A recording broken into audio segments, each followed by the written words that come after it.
మరి మీరు అందరు క్లాస్ వినండి. ఇప్పుడు ఫస్ట్ క్లాస్కి వచ్చి ఇప్పుడు ఎందుకు రావాలో చూస్తాను. అటెండెన్స్ అంత పోస్ట్ చేస్తాను. ఇందరికి ఎంతమంది వచ్చారా? 13 మెంబర్సా? ఇప్పుడు మళ్ళీ ఏమైపోయారా? వాళ్ళందరూ రాకపోతే అటెండెన్స్ రేపు పోస్ట్ చేస్తాను. క్లాస్ వినండి. ఇప్పుడు చెప్పుకోబోయే క్లాసు మేబీ కామన్ పేపర్లో 4th యూనిట్లో వచ్చేటటువంటిది హైడ్రోజన్ ఎనర్జీ. దీని గురించి అతి తక్కువ సిలబస్ మాత్రం అక్కడ ఇవ్వబడింది. ఇది హైడ్రోజన్ ఎనర్జీతో పాటు అక్కడ ఓషన్ ఎనర్జీ గురించి కూడా మనం డిస్కస్ చేస్తాం. దానిలో మొదటిగా హైడ్రోజన్ ఎనర్జీ. ప్రెసెంట్ మనం ఆల్రెడీ మీకు చెప్పుకున్న సోలార్ ఎనర్జీ గురించి కానీ, విండ్ ఎనర్జీ, ఓషన్ ఎనర్జీ మూడింటి గురించి చెప్పుకోవడం జరిగింది. ఈ మూడింటిని తయారు చేయడంలో సోలార్ ఎనర్జీ అనేది ప్రస్తుతం విస్తృత ప్రచారంలోకి వచ్చింది. విస్తృతంగా దాని నుండి మనం విద్యుత్తును కూడా పొందుతున్నాం. అది ఏదైతే సాంప్రదాయ విద్యుత్ వనరులు ఉన్నాయో వాటికి ప్రత్యామ్నాయంగా దాదాపుగా ప్రస్తుతం వాడడం జరుగుతుంది. కానీ ఏదైతే విండ్ ఎనర్జీను మరియు ఈ ఓషన్ ఎనర్జీ, అంటే ఓషన్ ఎనర్జీలో 3 రకాలు చెప్పుకున్నాం. ఓషన్ థర్మల్ ఎనర్జీ, తర్వాత టైడల్ ఎనర్జీ, నెక్స్ట్ వేవ్ ఎనర్జీ అని చెప్పేసి. వీటి వలన వచ్చేటటువంటి విద్యుత్ అనేది చాలా చాలా చాలా తక్కువ శాతం మనం వినియోగిస్తున్న వాటిలో. కనుక ప్రత్యామ్నాయం కోసం హైడ్రోజన్ని ప్రత్యామ్నాయ ఇంధన వనరుగా చెప్తారు. దాదాపు ఇది భవిష్యత్ ఇంధన వనరుగా కూడా దీన్ని పేర్కొంటాం అనమాట. అంటే ఫ్యూచర్ ఫ్యూయల్ అంటాం దీన్ని. కారణం ఏంటంటే ఇది భూమి పైన విరివిగా లభిస్తుంది. హలో సార్, ఈ పేపర్ వీళ్ళందరూ క్లస్టర్ పేపర్ అనుకుంటాను. క్లస్టర్ కాదురా, కామన్ పేపర్ ఇది. మరి అదే చెప్తుంటే వాళ్ళకి క్లస్టర్ పేపర్ అని అంటాను. లేదు లేదు, ఇది కామన్ పేపర్. కొన్ని క్లాసులు కామన్ గా ఉంటాయి. సరే సరే ప్రాక్టికల్ చెప్పాను గ్రూప్ లో. ప్రాక్టికల్ చేయడానికి కుదరదు కనుక ఇది కామన్ పేపర్. ఇది నేను అందుకే మళ్ళీ క్లియర్ గా చెప్పాను. కామన్ పేపర్ లో 4th యూనిట్ లో 2 టాపిక్స్ ఉంటాయి. ఒకటి ఓషన్ ఎనర్జీస్, ఇంకోటి హైడ్రోజన్ ఎనర్జీ అని చెప్పేసి. ఇది 7th సి పేపర్ మాత్రమే, క్లస్టర్ కాదు. క్లస్టర్ అయితే క్లస్టర్ లో పోస్ట్ చేస్తాను నేను లింక్ ని. మీకెందుకు పోస్ట్ చేస్తాను నేను? ఇవి కామన్ క్లాసులు, కామన్ పేపర్.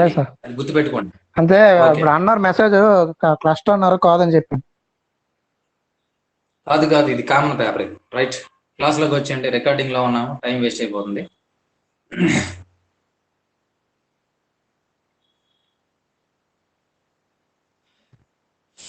హైడ్రోజన్ ఆక్సిజన్ తో కలిసినప్పుడు నీరుగా మారిపోతుంది మరియు కొంత శక్తిని విడుదల చేస్తుంది. అది ఎంతంటే దాదాపు 1 గ్రాము నీటికి 150 కిలోజౌల్ శక్తి విడుదలవుతుంది. అదేవిధంగా హైడ్రోజన్ అనేది కార్బన్ డైఆక్సైడ్తో కలిసినప్పుడు మిథనాల్గా ఏర్పడుతుంది.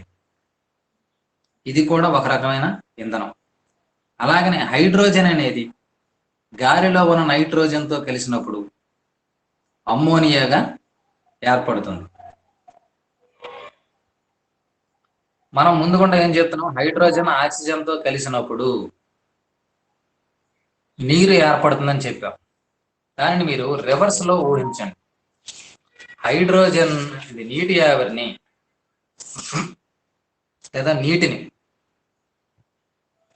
విద్యుత్ విశ్లేషణ చేసినప్పుడు లేదా నీటిని విడగొట్టినప్పుడు అది హైడ్రోజన్ మరియు ఆక్సిజన్లుగా విడిపోతుంది. మనం నీటి నుండి హైడ్రోజన్ని వివిధ పద్ధతుల ద్వారా పొందవచ్చు. అందులో ఎలక్ట్రాలిసిస్ ప్రాసెస్, అలాగనే కెమికల్ హీటింగ్ మెథడ్, అలానే Faasil fuel method, next solar methods. ఇన్ని మెథడ్స్ ఉన్నప్పటికీ ఈ ఫాజిల్ ఫ్యూయల్స్ వాడటం వల్ల మనం ఎన్విరాన్మెంట్ ఎఫెక్ట్ అవుతుంది కనుక అవేవి వాడకుండా మనకి అవైలబిలిటీలో ఉన్నటువంటి ప్రాసెస్ ఏంటంటే electrolysis. Using electrolysis we can get hydrogen with cheaper cost, లో కాస్ట్తో మనం పొందవచ్చును హైడ్రోజన్. దీనికి సంబంధించి స్లైడ్ చూపిస్తున్నాను చూడండి. సార్ నిన్న భగవాన్ సార్ ఎలక్ట్రాలసిస్ మెథడ్ గురించి చెప్పారు సార్. చెప్పారా? చెప్పారు సార్. ఇంకేం చెప్పారు దానిలో? అదే చెప్పారు సార్, ఎలక్ట్రాలసిస్ మెథడ్ అడ్వాంటేజెస్ అవి చెప్పారు సార్. అంటే ఎలక్ట్రోడ్స్ వాడతాము, యానోడ్ క్యాథోడ్ అవన్నీ మొత్తం ఆ మెథడ్ గురించి చెప్పారా? ఇంకేం చెప్పారు దానిలో? నేను నెక్స్ట్ వాటికి వెళ్ళిపోతాను. అంతే సార్, అదే చెప్పారు. ఇంకా ఇవాళ సోలార్ సెల్ గురించి చెప్పారు సార్. అదంతా దేనిలో వస్తుందంటే మీకు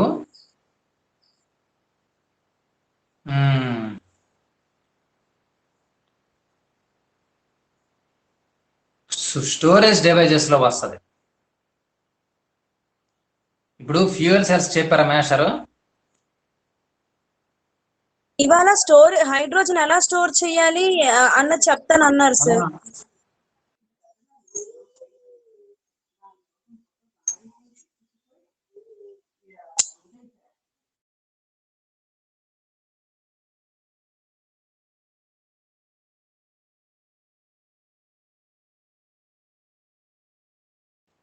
మేషారా క్లాస్ చెప్పినప్పటికీ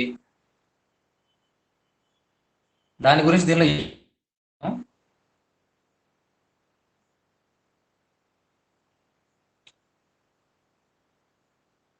ఇక్కడ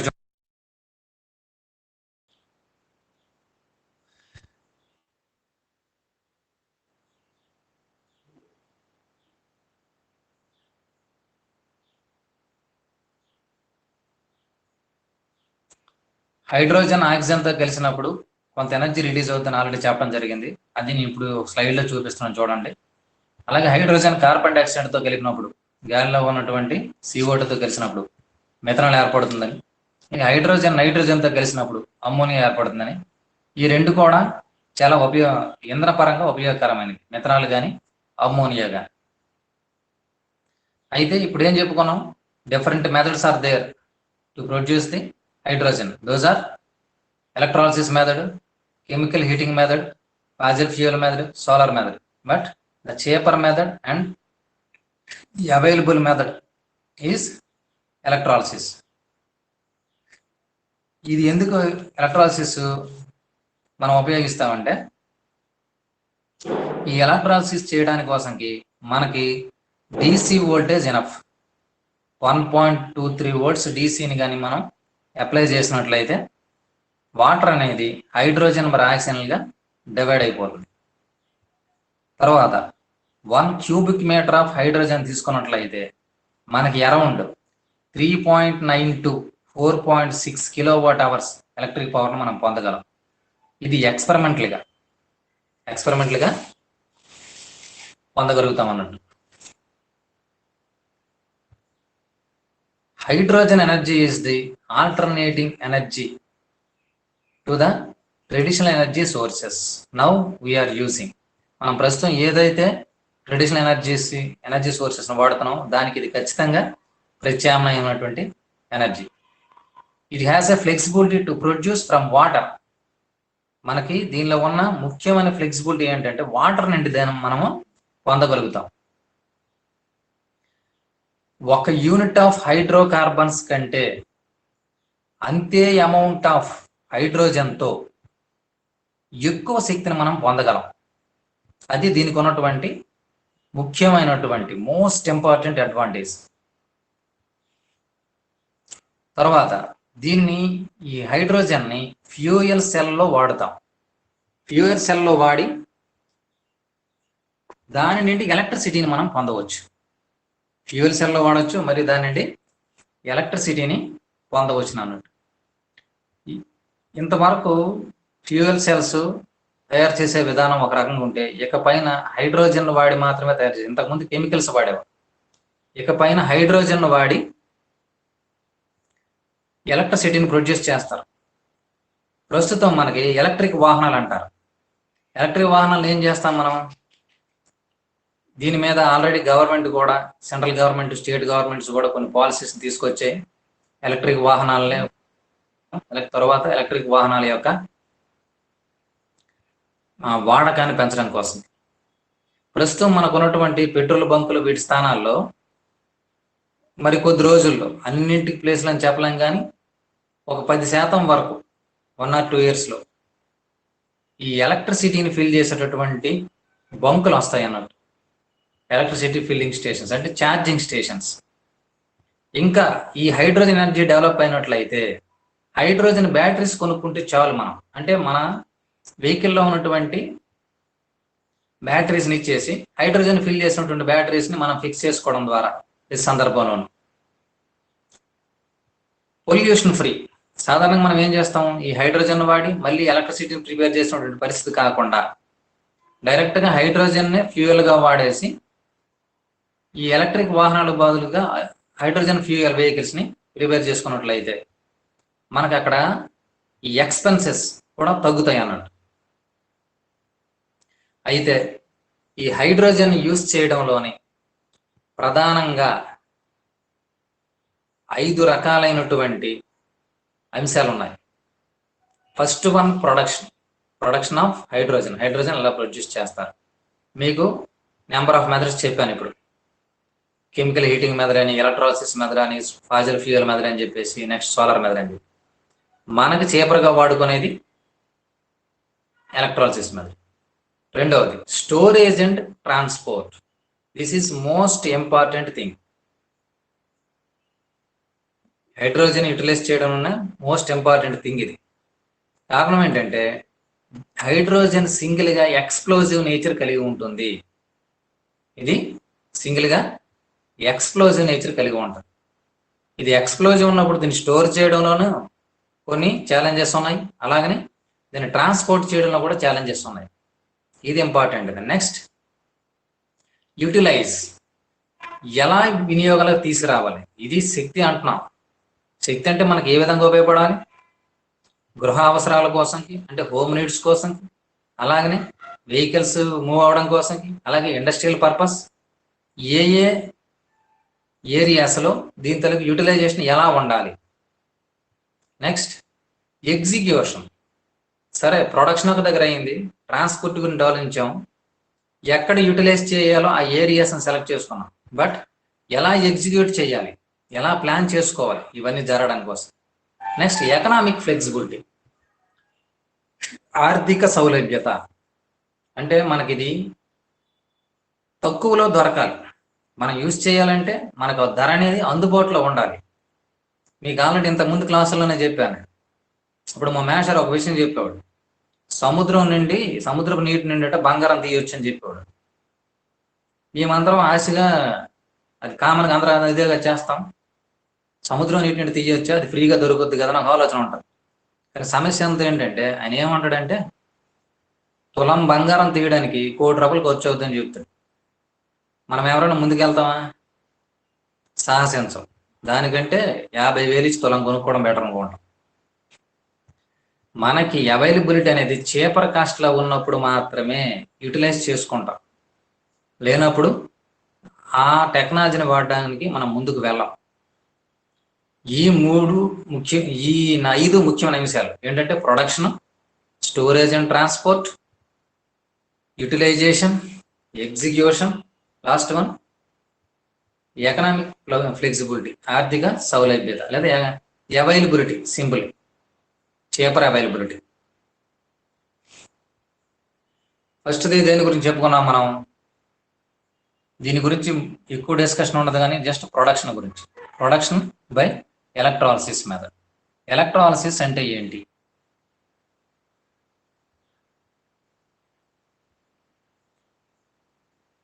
ని సెపరేట్ చేయడం సార్, అంటే వాటర్ లో అయాన్స్ ని సెపరేట్ చేయడం. వాటర్ లో నుండి హైడ్రోజన్ మరియు ఆక్సిజన్ సెపరేట్ చేయడం. వాటర్ అంటేనే combination of hydrogen and oxygen. దాని నుండి మనం దానికి కొంత నీటికి కొంత శక్తిని ఇవ్వడం ద్వారా, మీకు ఫస్ట్ ఒక స్లైడ్ చూపించాను, హైడ్రోజన్ ఆక్సిజన్ కలిపినప్పుడు వాటర్ వస్తుంది ప్లస్ కొంత ఎనర్జీ రిలీజ్ అవుతుందని చెప్పి. అంతే ఎనర్జీని దానికి ఇచ్చామనుకోండి తిరిగి ఏమవుతుంది, మళ్ళీ అది హైడ్రోజన్ ఆక్సిజన్ అనేటువంటి ఎలిమెంట్స్గా డివైడ్ అయిపోతుంది. అలా డివైడ్ అయిపోయినటువంటి ఆ ప్రొసీజర్కే ఏమని పేరంటే ఎలక్ట్రాలసిస్ అంటారు. జనరల్గా ఎలక్ట్రాలసిస్లో చూడండి, ఒక పాత్రలో 2 ఎలక్ట్రోడ్స్ని తీసుకుంటారు. In generally those electrodes are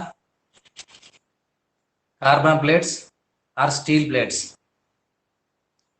One electrode is connected to positive charge, another electrode is connected to negative charge.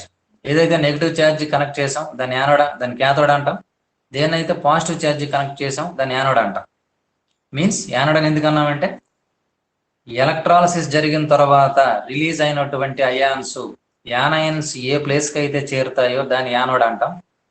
Cations ఏ ప్లేస్లోకి అయితే, అంటే ఏ ఎలక్ట్రోడ్ దగ్గరికి అయితే చేరుతాయో దాన్ని క్యాథోడ్ అని చెప్పేసి అంటారు.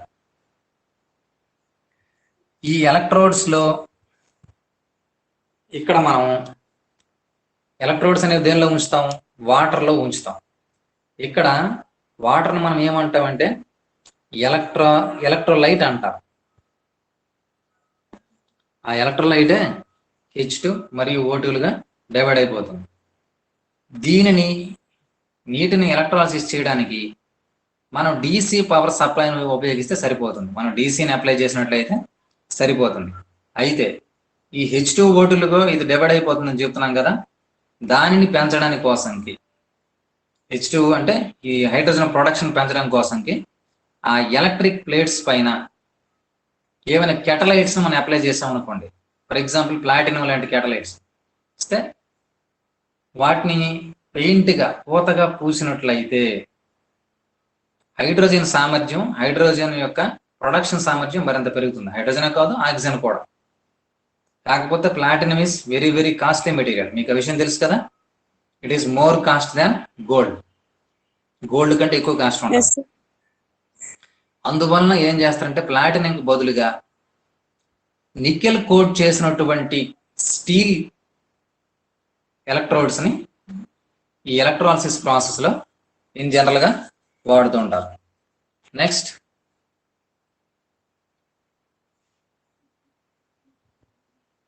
Applications and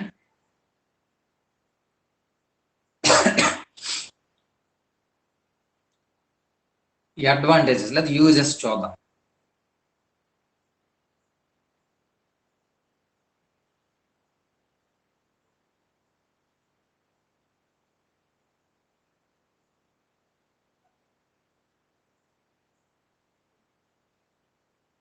first of all హైడ్రోజన్ని ఏ ఏరియాస్లో వాడవచ్చో ఆ ఏరియాస్ చూద్దాం. First one nuclear reactors.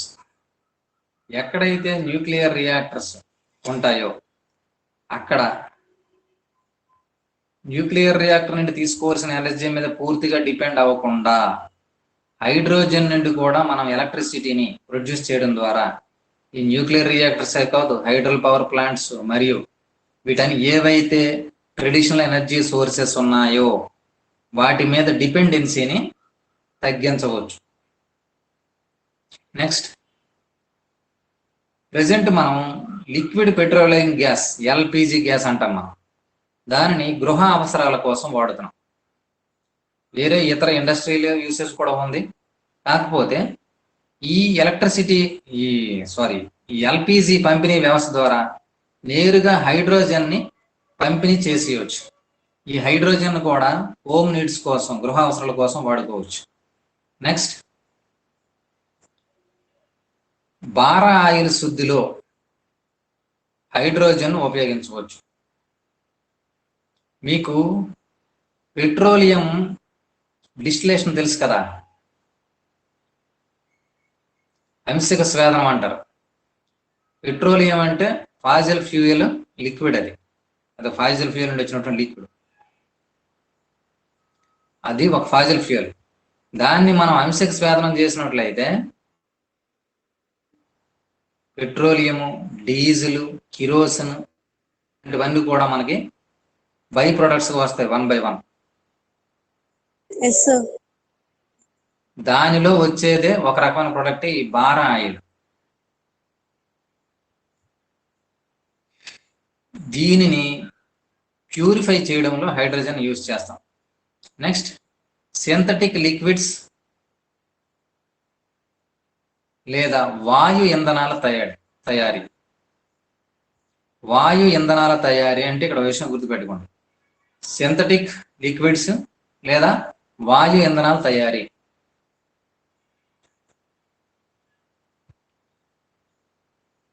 సాధారణంగా ర్యాకెట్స్ లో ఏం వాడతారు ఇంధనంగా? Liquid oxygen, liquid hydrogen.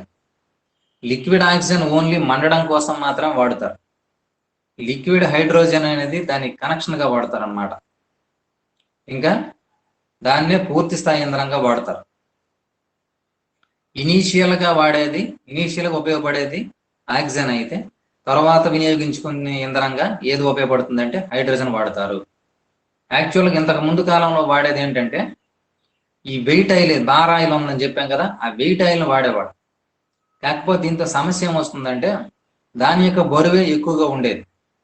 తద్వారా ఈ ర్యాకెట్స్ పైకి వెళ్ళినప్పుడు గురుత్వాకర్షణ ప్రభావాన్ని అధిగమించడానికి మరింత శక్తి అవసరమై ఉండేది. ఎప్పుడైతే హైడ్రోజన్ వాడడం స్టార్ట్ చేశారో దాని యొక్క వెయిట్ ని half of the times reduce చేయడానికి పనికొచ్చింది. సగానికి సగం తగ్గించడానికి ఇది ఉపయోగపడింది అన్నమాట. నెక్స్ట్ ఎయిర్ పొల్యూషన్ ఎక్కడ ఏ ప్రాంతాల్లో ఎక్కువ ఉంటుందో ఆ ప్రాంత ఈ మోటార్ వెహికల్స్ కి దీనిని ఇంధనంగా వాడవచ్చు. నేను ముందే చెప్పాను, దీని ఎలక్ట్రిసిటీ ప్రొడక్షన్ కోసమే కాదు, డైరెక్ట్ గా ఇంధనంగా దీన్ని యూజ్ చేసేయచ్చు. ఇప్పుడు ర్యాకెట్లలోనే ఇంధనంగా వాడుతున్నామని చెప్పాం. అలాంటప్పుడు ఈ మోటార్ వెహికల్స్ లో కూడా దాన్ని డైరెక్ట్ గా ఫ్యూయల్ గా యూజ్ చేసుకోవచ్చు.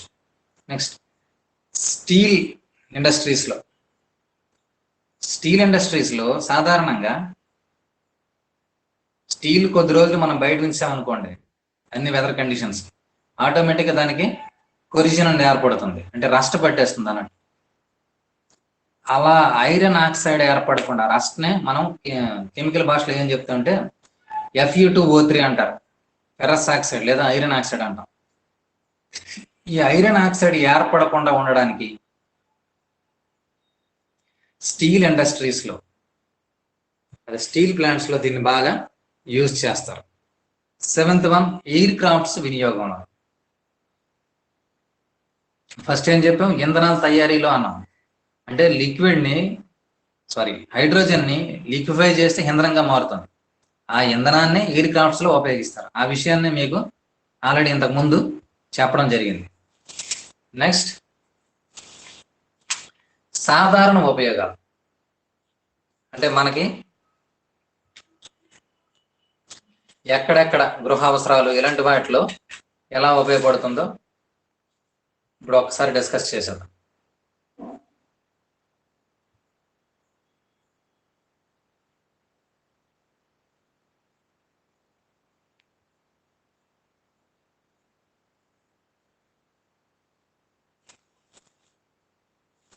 ఇంతకుముందు చెప్పుకున్నవనేవి అప్లికేషన్స్, అంటే ఒక ఏరియాస్ గురించి చెప్పాము. ఇప్పుడు ఏంటంటే ఉపయోగం, దాన్ని డైరెక్ట్గా ఎక్కడెక్కడ వాడుతున్నామో చెప్తున్నాం. ఇంధన ఘటాలలో దీనిని వాడుతారు.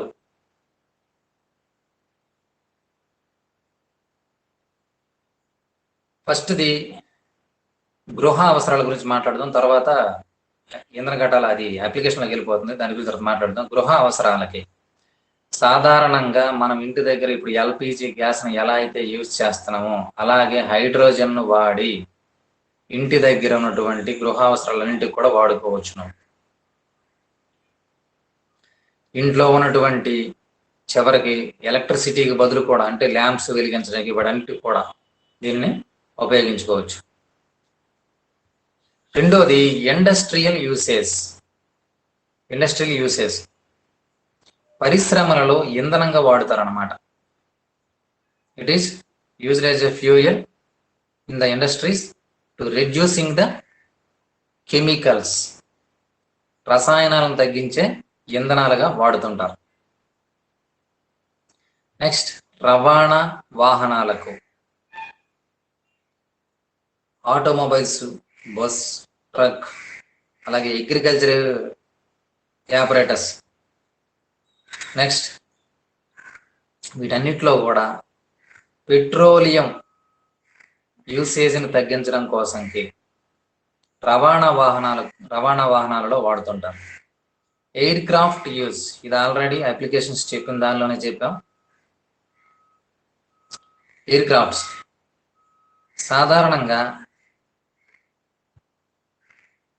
ఈ ఎయిర్ క్రాఫ్ట్స్ వీటిలో కార్బన్ మోనాక్సైడ్ లాంటివి వెలువడుతుంటాయి. పూర్వకాలం హైడ్రోకార్బన్స్ వాడినప్పుడు ఎప్పుడైతే హైడ్రోజన్ మాత్రమే వాడడం జరుగుతుందో అప్పుడు కార్బన్ అనే కాన్సెప్ట్ ఉండదు కనుక కార్బన్ మోనాక్సైడ్ అనేది ఎన్విరాన్మెంట్లోకి రిలీజ్ కాదు. ఆ విధంగా మనకి పొల్యూషన్ తగ్గించేటటువంటి ఇంధన వనరుగా ఎయిర్ క్రాఫ్ట్స్ వాటిలను వాడుతుంటారు.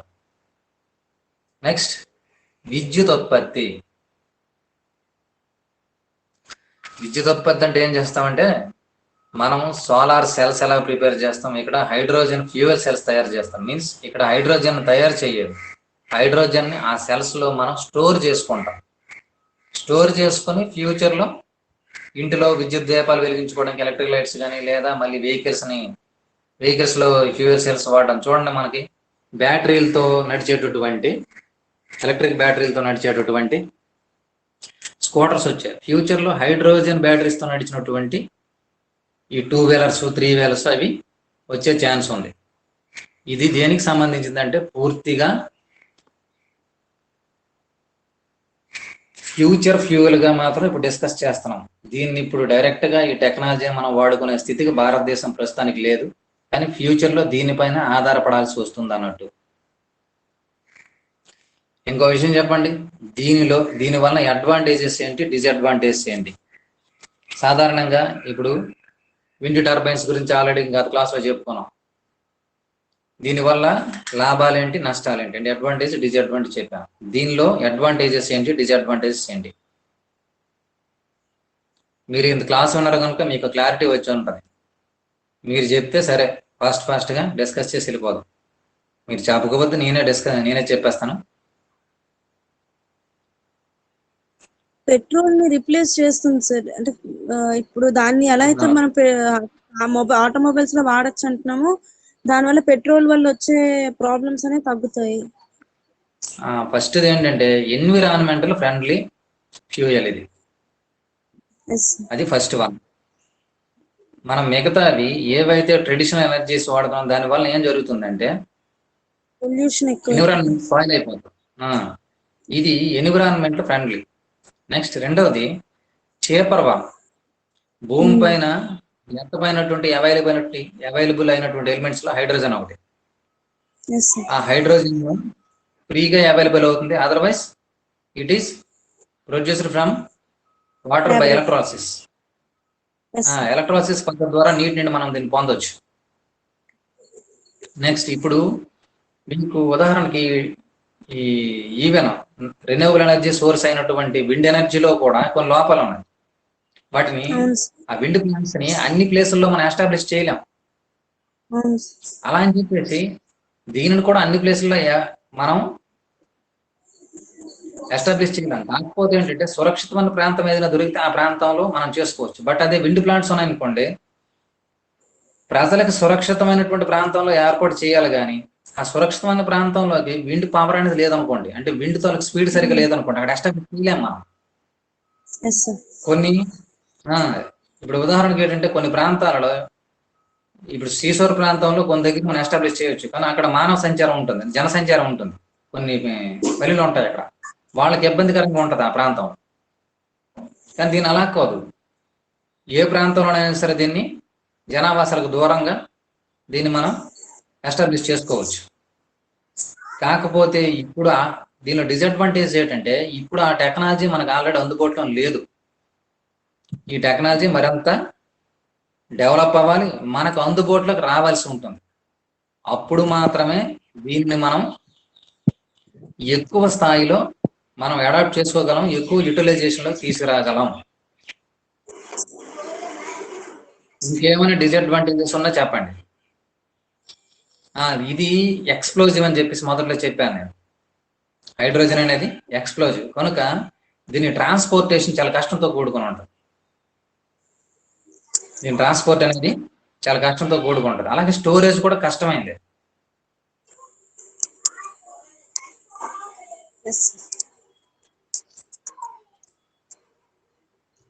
మీరు ఒక్క విషయం గుర్తుపెట్టుకోండి, ఎప్పుడైనాను మీకు ఈ రెన్యూవబుల్ ఎనర్జీ సోర్సెస్లోకి వచ్చేసరికి అడ్వాంటేజెస్ డిసడ్వాంటేజెస్ ఉన్నప్పుడు ప్రతి దానికి ఉన్నాయి. అన్నింటికి కూడా అడ్వాంటేజ్ డిసడ్వాంటేజెస్ అనేవి సిలబస్లో ఉన్నాయి. ఇవి రాసేటప్పుడు ప్రైమరీగా మీరు గుర్తుపెట్టుకున్నవి ఏంటంటే, ఒకటోది ఇది ట్రెడిషనల్ సోర్స్ని రీప్లేస్ చేయడానికి ఉపయోగపడతాం. రెండవది ఇప్పుడు చెప్పుకున్నవన్నీ దాదాపుగా ఏవైతే రెన్యూవబుల్ ఎనర్జీ సోర్సెస్ ఉన్నాయో, solar energy, wind energy, ocean thermal energy, అలాగనే వేవ్ ఎనర్జీ, టైడల్ ఎనర్జీ, ఇన్ని కూడా ఈ గ్రీన్ హౌస్ ఎఫెక్ట్స్ని, అదే గ్రీన్ హౌస్ గ్యాసెస్ని రిలీజ్ చేయవు. అది ఖచ్చితమైన పాయింట్గా అయితే మాత్రం మీరు రాసుకోండి. అది రాయటంలో ఎప్పుడు తప్పు ఉండదు. నెక్స్ట్, ఎన్విరాన్మెంటల్ ఫ్రెండ్లీ అవునా కాదా అంటే ఈ బయలాజికల్ హాట్ స్పాట్స్ కొన్నిటికి ఇబ్బంది అవుతాయి. అటువంటి వాటిని మీరు కొంచెం క్లియర్ కట్గా మెన్షన్ చేసి రాసుకోండి. ఓకే. మళ్ళీ మీకు